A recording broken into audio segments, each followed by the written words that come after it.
Le mois d'octobre est bientôt terminé et vous n'avez pas fini le diplôme ? Voici ce que l'on peut en retenir. Et maintenant, qui détient quel média ? Version musicale. La famille Bouygues possède TF1, LCI et TMC. Patrick Drahi à Libération, BFM et RMC. Lagardère détient Paris Match, le JDD Europe 1. Bernard Arnault, Radio Classique. Les Échos, Le Parisien. Xavier Niel a Le Monde et La Vie. Quand on a les deux, c'est quand même bien plus pratique. Il a Télérama, l'Autorité International et Le Monde Diplomatique. Cobem, c'est son pseudo, s'est risqué à chanter notre carte des médias français et de leurs propriétaires. Pas simple.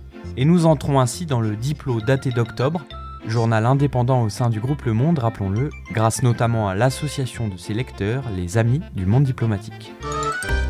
Feuilleter les 28 pages de ce numéro d'octobre, c'est s'intéresser aux affrontements au perché entre la Chine et l'Inde, à ce que les eaux usées révèlent de la circulation des virus, à la cause animale, à celle des femmes préhistoriques ou à James Bond.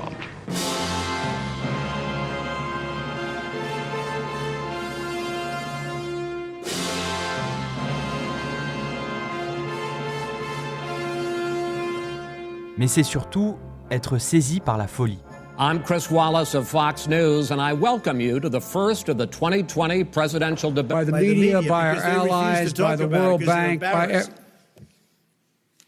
He has never done a single thing. As you might know, but probably don't. I want to make sure. Graduated last in your class, not first in your class. You picked You'd be surprised. the wrong guy, the wrong night at the wrong time. Listen, you have an why would you answer that because question? the question is radical left. Will you shut up, man? Cette folie, c'est celle qui saisit les États-Unis et que décrit de l'intérieur à moins d'un mois de l'élection présidentielle Thomas Frank, pages 10 et 11. Ni le Russiagate, ni le dédain de Donald Trump pour les normes, ni sa colossale nullité face à la pandémie, ne pèsent d'un poids aussi lourd que cette lutte des classes singulière, Trump contre les bourgeois cultivés de l'Amérique d'en haut, ligués derrière Joe Biden, dans un élan d'union sans précédent.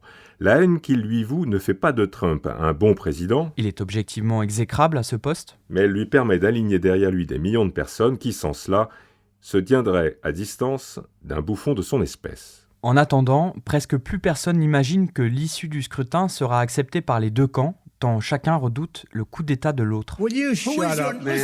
Il est un pays où les coups d'État ne sont pas qu'un fantasme, le Mali. Nous, forces patriotiques regroupées au sein du Comité national pour le salut du peuple, avons décidé de prendre nos responsabilités devant le peuple et devant l'histoire, d'assurer la continuité de l'État et des services publics. Le Mali sombre de jour en jour dans le chaos.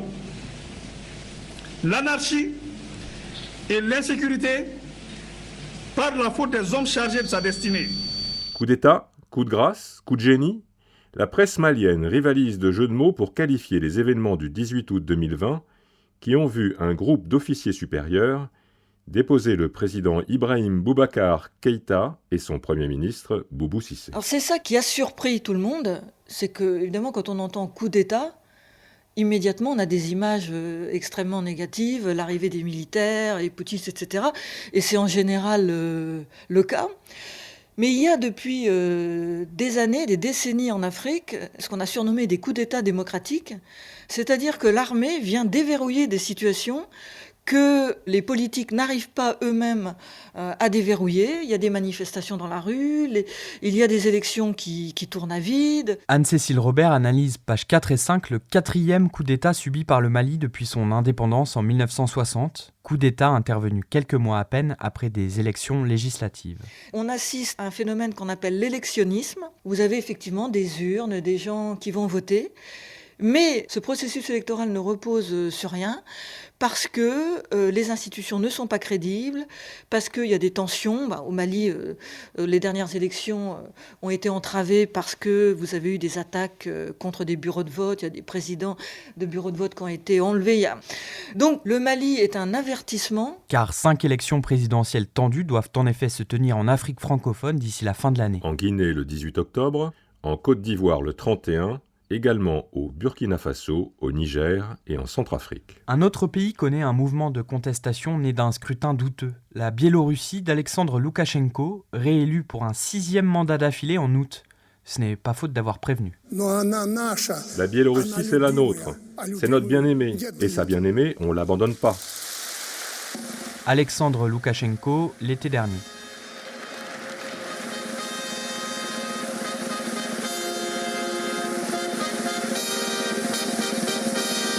Loukachenko prononce ces mots le 4 août devant le Parlement, ça, quelques jours avant les élections qui vont se tenir le 9. Le thème qui domine, c'est celui de l'ingérence russe.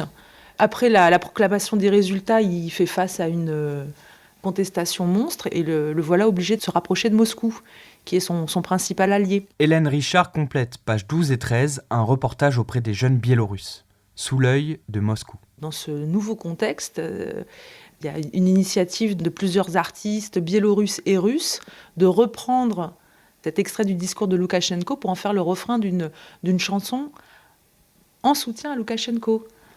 L'extrait de ce discours est complètement retourné, changé quelques semaines après.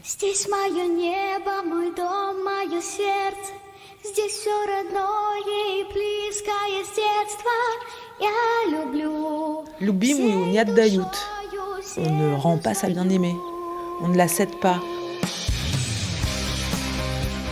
On ne l'abandonne pas. Prochain épisode du podcast du Diplo en novembre. Retrouvez toutes les émissions sur la page du journal audio monde-diplomatique.fr/audio.